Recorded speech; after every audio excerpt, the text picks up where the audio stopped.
இந்த வார திரை விமர்சன நிகழ்ச்சியில நம்ம பார்க்க இருக்க போற படம் பெங்களூர் நாட்கள். மற்றவர்களோட எதிர்பார்ப்புகளை புரிந்து கொள்ளாத ஆர்யா, இந்திய கலாச்சாரத்தை பின்பற்றும் பாபி சிம்ஹா, MBA படிக்க வேண்டும் என்ற கனவோடு வாழும் ஸ்ரீதிவ்யா இவர்கள் மூவரும் ஒருவருக்கொருவர் உறவுக்காரர்கள். பெங்களூர் சென்று ஜாலியாக வாழ வேண்டும் என்பதே இவர்களோட நீண்ட நாள் ஆசை.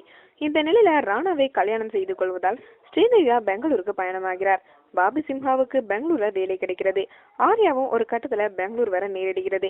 பெங்களூர் வாழ்க்கை இனியமாக அமையும் என நினைக்கும் இவர்களது வாழ்க்கையில ஒவ்வொருக்கும் ஒவ்வொரு பிரச்சனைகள். இதிலிருந்து இவர்கள் மீண்டு வந்தார்களா? இவர்களது பெங்களூர் நாட்கள் எப்படி அமைந்தது என்பதே மீதி கதை. மலையாளத்துல வெளிவந்த பெங்களூர் டேஸ் படத்தோட ரீமேக் தான் பெங்களூர் நாட்கள். ஆலியா ஜாலியான பையனாக படம் முழுக்க வலம் வந்திருக்கிறார். ஸ்ரீதிவ்யா துருதுருவென இருந்தாலும் நஸ்ரியாவின் நடிப்புக்கு இவரால் ஈடு கொடுக்க முடியவில்லை என்று தான் சொல்ல வேண்டும். பாபி சிம்ஹாவுக்கு அவருடைய கதாபாத்திரம் சற்றும் பொருந்தவில்லை.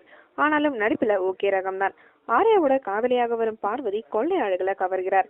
இவருடைய கதாபாத்திரத்திற்கு வேறொருவரை நினைத்து பார்க்க முடியாத அளவுக்கு நடிப்பை வெளிப்படுத்தியிருக்கிறார். அமைதியாக வரும் ராணா நடிப்புல பேச வைக்கிறார். சமந்தா சில காட்சிகளே வந்தாலும் மனதில் பதிகிறார். அவருடைய அப்பாவாக வரும் பிரகாஷ் ராஜும் அனுபவ நடிப்பை வெளிப்படுத்தியிருக்கிறார். சரண்யா பொன்வண்ணன் இடைவேளைக்கு பிறகு காமெடியில கலகலக்க வைக்கிறார். படத்திற்கு மிகப்பெரிய பலமே இந்த நட்சத்திர பட்டாளங்கள் தான். ஆனா மலையாளத்துல இந்த படத்தோட ஒரிஜினலை பார்த்து ரசித்தவர்களுக்கு இந்த படம் கொஞ்சம் ஏமாற்றம் தான். இரண்டாம் பாதி இழுவென இருப்பது படத்திற்கு பெரிய பலவீனம். அதே போல ஒரு சில கதாபாத்திரங்கள் ஒரிஜினல் கதாபாத்திரங்களை மிஞ்சும் அளவுக்கு இல்லாததும் வருத்தம். பாபி சிம்ஹா ஸ்ரீதிவ்யாவை தவிர்த்து மற்ற அனைவரும் ஓரளவுக்கு பொருந்தி இருக்கிறார்கள். உறவுக்குள்ளவே நட்பு இயக்குனர் பொம்முரளி பாஸ்கர் இதுல அழகா சொல்லி இருக்கிறாரு. ஆனா இந்த படம் ஒரிஜினல் தாக்கத்தை ஏற்படுத்தாது பலவீனம். ஒரிஜினலை பார்க்காதவர்களுக்கு இந்த படம் ஓரளவுக்கு பிடிக்கும்.